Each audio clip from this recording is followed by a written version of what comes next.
Hello, dear guests. We are in Budapest and we just finished a very interesting travel festival which happened here, which is the Off the Beaten Tracks Travel Festival. In English, how does it sound in Hungarian? Ez a Járatlan utakon fesztivál. Yes. And I'm pleased to present you Gabor, who is one of, if not the biggest Hungarian traveler. At least this is what I've been told by many participants of this festival, and they told, like, Oris, you have to speak to this guy. Yes, I hitchhiked for 12 years permanently, but I'm traveling since '89, so it's not today.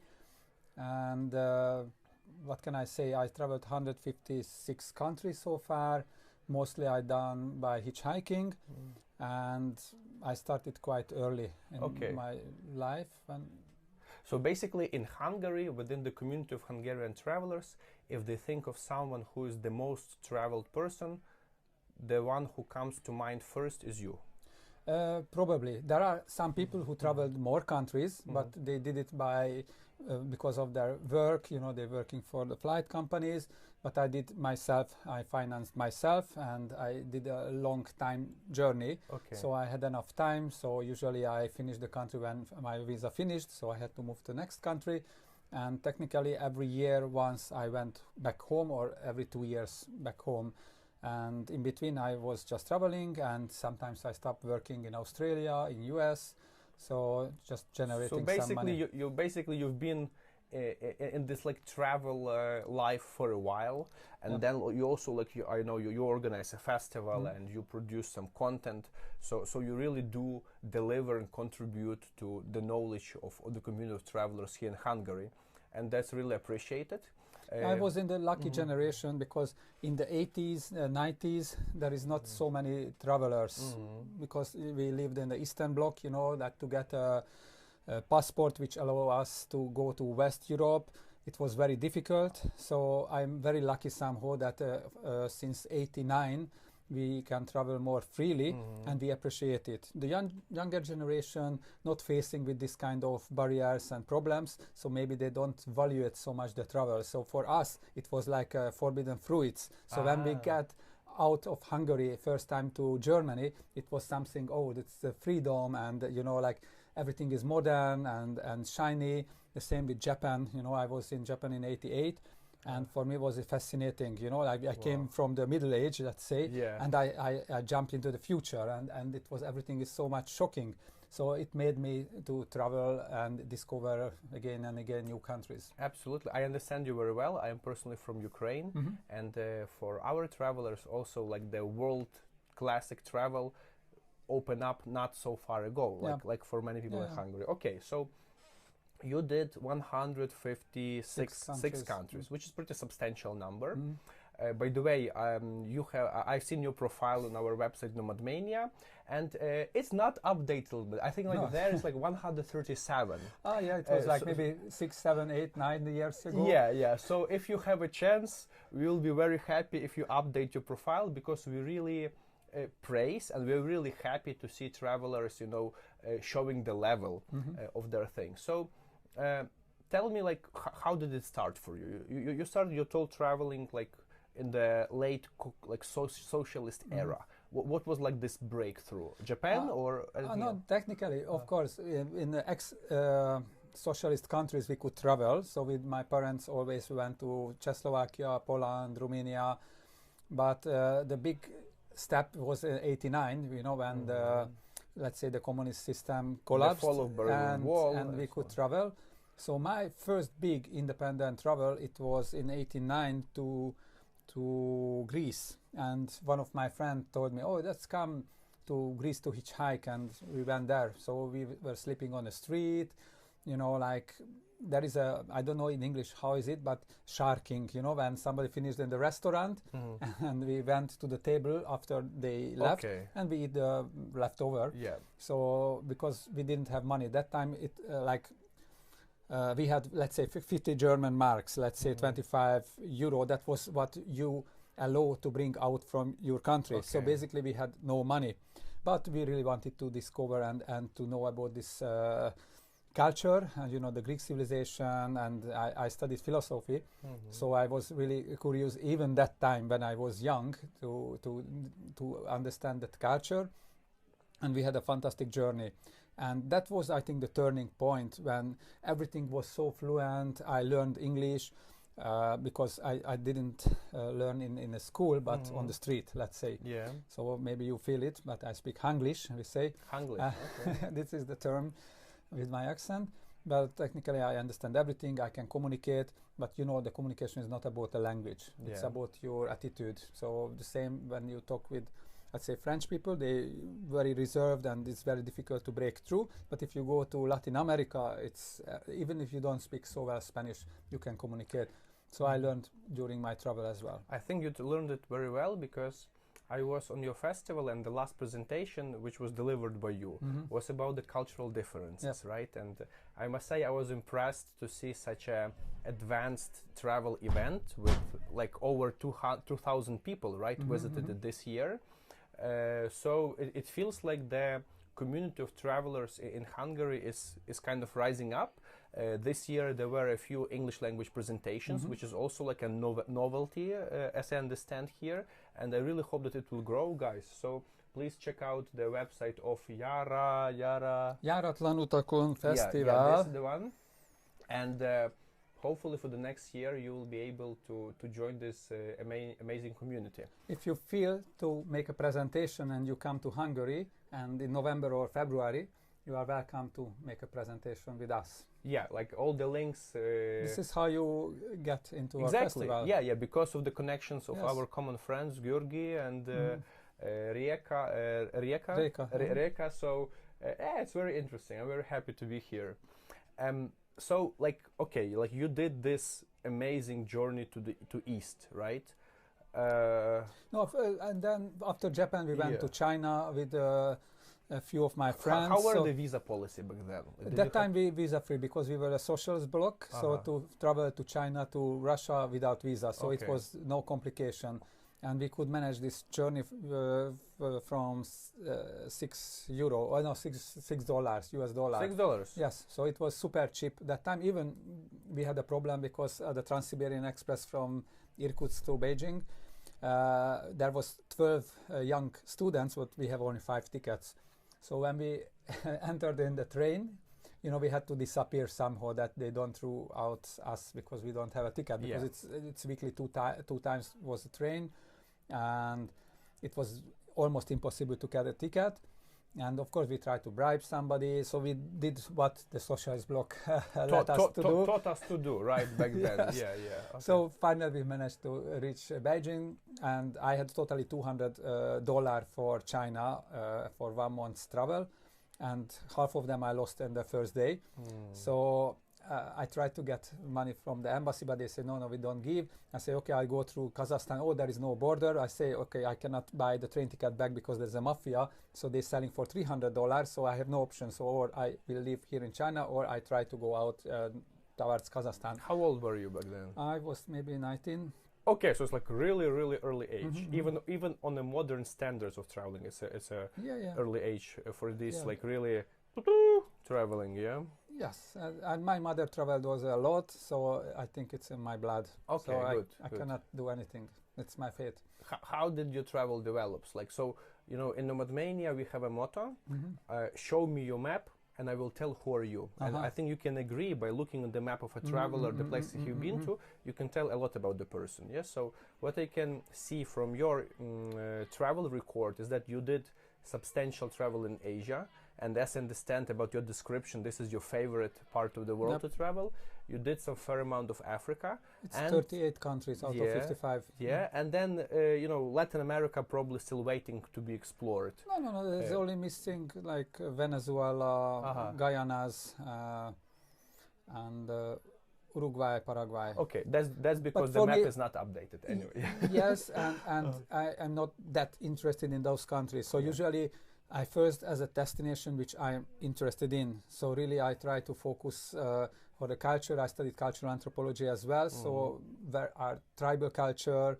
I try to go like Papua New Guinea. For me it was one of the top destination. And in Africa, mostly in Central Africa, you get very Serious stuff, interesting things to see, how they think, how they live. And this is what I try to give show on my presentation, this cultural difference. Like we can not judge from Europe how they live, because we don't understand the structure where and how they live. So this is, especially in Hungary, it's a very important question, because because of the migration and because our politicians, they, how to say, twist the neck of the people, so they don't really want us to know the truth. And when I do my presentation, I try to open the eye of the people. How is that nation's in reality? Because in the media you get one things, but as a traveler you know what is the true things. And this is what I try to explain to the people. So this is my mission. Sharing your knowledge, I can say that on your festival, I did a presentation about practicalities of visiting Ukraine during the war. And I believe this also opened eyes for many people that it's possible to come to Ukraine. There are places you would not want to go, but most of the country is fine. And just over a month ago with the Matmania, we organized the entire educational trip to Ukraine. So similar to this, there are many places around the world where you can actually go, where you will be welcome, and which will change your perspective on things. Okay, very interesting. So, since you became this kind of authority in terms of travel in Hungary, there is also there is a way, step forward and to share this knowledge. Yes, and you have your own personal blog where you write about your travel with a very interesting name, Vándor Boy. Vándor Boy, and I heard from the community around that some of you people name you, call you Gabor, and some people just tell Vándor Boy. So is it your nickname, or how did it develop? Technically, I when I opened my email address 20 something years ago, I was thinking what would be the nice name. And Vándor Boy already somebody took it, so Vándor Boy. Vándor is like a man who wandering, and the boy is like a boy. And that time mostly I had foreigner friends. I was traveling 12 years, so basically my community was foreigners, not Hungarians. So Vándor Boy, it's even Hungarians can understand, and English people can understand. So somehow it's a good mixture, and that's kind of. Yeah, and tell us something about your blog, what you try to publish there, what you like to share. At the beginning, why I started the blog, because when I came back to Hungary, everyone asking, oh, what's happened with you? And when I repeat 100 times, I decided to make a slideshow. So those who interested come and I explain. And of course they say, oh, it's very interesting. So, but when you travel 1 year, we don't know anything about you. So please write. So I started to write the blog. And it's in Hungarian language. Yes, I tried some of them to translate, but I don't have completely time. So when I will be 66, then I will upgrade my profile. No, but that's good, because you contribute to local community. I think it's essential, it's important to do the multiple languages, and especially when you are able to deliver the message in your own native language, sometimes it's more engaging and makes much more sense. And I traveled not the usual way, because I was hitchhiking, I stayed with locals in every country, I became a part of the communities, I was volunteering, and all of this are interesting experience. So when I explain, I can, show a deeper level of that society, their culture, because if you are with the locals, they're showing the different level of the knowledge than when you are just a tourist. So, and I had time, because I once a year I visited Hungary, just go to the dentist and visiting. So tell me, because everybody has different style of traveling. There are people who work online and travel, like digital nomads. There are people who have families, they work, and they use vacations to travel. What was your style of traveling? Technically, when I was 20, I had to decide what I want. I want to do career, money, and girls, or I want, let's say, self-expression and to fill up with the knowledge of the world. And I decided the second one. So I just was a very simple traveler, very poor. Of course, I was working just to get money for visas, for flight tickets, and the food, because rest of them sleeping and hitchhiking is free. So and it teach me to be endurable and walking a lot, climbing a lot of mountains, and being independent and self-sustainable. And so we are talking about 20 years span of constant traveling, with taking some random jobs along the way. 12 years was permanently when I traveled, and then still I traveling, but in the last, let's say, 5-6 years I started to guide tourists. So I, of course, and I using my knowledge where to go and what to show them. So I show the essence of the country where not so many people goes, like, you know, like Central Asian country, Pakistan, Papua New Guinea. So now you're also running an adventure travel company where you make some kind of tailor-made tours and you share your knowledge with the world, with people who want to see it, basically. Yes, and I'm sharing my stories. They like very much because I have story with every region, with every countries, because I met people there, I live there, so I think I can give deeper knowledge of the area. Maybe not the encyclopedical knowledge, but the stories, how the people live there, what they think, how is the political situation, because I'm a member of the Servas as well, you know, so I'm interested like in this kind of peace building through, let's say, hosting each other, and I like that philosophy very much, and I participated in this community as well, of course the couchsurfing community as well. I try to combine also, so when I travel with this tourists, I always ask some of my old friends from couchsurfing to come, and they can ask about the situation in the country. Like, for example, in Iran, very interesting how the women live. So we can break a lot of stereotypes through these local people. So I try to involve also in my journeys, and they are my friends. So you're basically coming over and over again to meet the same people. It depends, because I have quite a big network, so who has time in that moment. So now Friday, in 2 days, I go to India, and my host in India, he knows about it, and he immediately told me to visit him. So it's very interesting, like after 5 years, 10 years, how people changing, what their career, what they think now, what they thought before. So I like this to meet old couch surfers. Cool. So who are your guests? Like mostly people from Hungarians? No. Or people like all over. Who can join your tours, for example? Okay. You're asking about the tours. Anyone. I had also clients from Saudi Arabia as well, because I visited Saudi Arabia, and you know we build a make network. friends, and he saw that I'm going to Georgia, and the visa policy opened for the Arabic countries. The Gulf countries, and he wants to come and join us, and he enjoyed very much. So I'm showing again a new perspective of those countries, so not just the tourist sites, for example Tbilisi, but I take them to the mountains, the glaciers, and we do a lot of trekking. Where people can get to know about your tours, about your schedule? Wandorboy.com, and of course I have on the Facebook also, like Wandorboy. But mostly I do everything in Hungarian, so probably that was my question, right? So most people are from Hungary. Yes, but I by accident, some foreigner friends, they join us, but I don't advertise abroad. So okay, if somebody wants to join interesting Hungarian crowd, you're welcome, basically. Actually, I am very happy that my crowd, like my people, durable, they are curious about the countries, and everyone happy to come with me. So cool. So it feels like you've been living this free-spirited life with long like days, months on the road, and now we are here in Budapest. There is a growing community around it, and you also told me you have a child. Yeah. So how do you combine it now? You know, because it's probably a dramatic change to something that you've been used to for 30 years of your life, and now you have a family.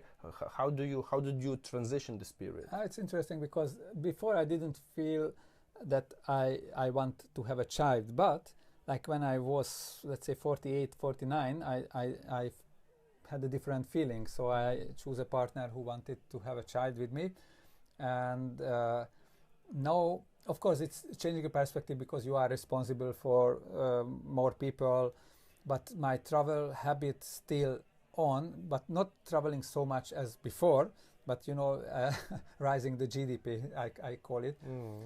So I earn some money, and I bring that with me with my tours if possible. So my 2.5-year-old baby visited already Sri Lanka, Jordan, Iceland, Czech Republic, and Slovakia, and Greece. So the tours where they can join, they come, and while the baby is small, it's very easy, and they have 10-15 babysitter immediately because everyone loves him. So, and I don't know, it's good to have more time with my family, but also sometimes it's good to be separately. When you are 24 hours with your family, sometimes you need a break, and this break is a travel. So I try to combine these two. I don't know how it long term it will work, but I will inform you. Okay, you can always I'm sure I'll be in Budapest many more times, and we'll have a chance to meet. Okay, so wrapping up our conversation, which could last for hours. Both travelers, when they meet, they can talk so much more. What is your vision? What's your plan for the future of your personal journey, of the entire community of travelers of Hungary, your festival? My mission, like this festival, this travel festival, is my child. So I want to see it growing and flourishing. And it's already it was the 15th festival. 15, yeah. Wow. Okay. So it's a long time ago we started, and I feel that I created a community. You saw the party here. Exactly. Only travelers. So you cannot rise a topic which somebody cannot add new information for you. So this is how, when travelers meet. I had the same very good idea. Maybe you know Anton Krotov, the Russian. Yes. So I was in Tajikistan. He became a Muslim many years ago. Yeah, I know. But he rent a house for hitchhikers, and every hitchhikers can stay free or for donation. House for all, I think the project was called, yeah. And I met him somewhere in Dubai airport. 2 days we stuck there, and he put his electric device to make hot water, and it was so much a traveler. I feel so much community with him. So we travelers, we immediately understand each other. You meet on the road, you hitchhike and you talk, and immediately you are on the same topic. You can add new information. So that's why this travel community is inspiring. And with my festival, I try to give this inspiration for all who has an open mind and wants to discover the world. And I think it's a best things, and I don't understand why on West Europe you don't see this kind of festival. This is some kind of the legacy you leave, right? And I think it's very inspiring. So guys, whenever you can do something similar with your communities, take an example from Gabor and pursue the travel bug all around. Last signature question of Nomadmania. If you had the chance in your life to meet three figures, three people, modern living or historical people, who would these three people be and why? This is a difficult question. I want to meet myself first, who in reality who I am, so I do also meditation and some inner work, and traveling is teach you to learn about yourself a lot. So this is the first, to understand more myself. Probably I would choose some philosophers, from the antique time, even Socrates would be an interesting figure to meet. And I don't know, the third, let's make a surprise who is coming. So I like the attitude of the Arabic culture, they always welcome you, because you never know when the God entering to your house. So every guest, every unknown is a God, because could be a God because you don't know and you trust him. So I like this kind of openness of the people. So I am open to meet anyone who has questions or who has openness to understand me or to learn from me. Maybe it will be you. Who knows? Gabor, thank you very much. I wish you good luck. Thank you. And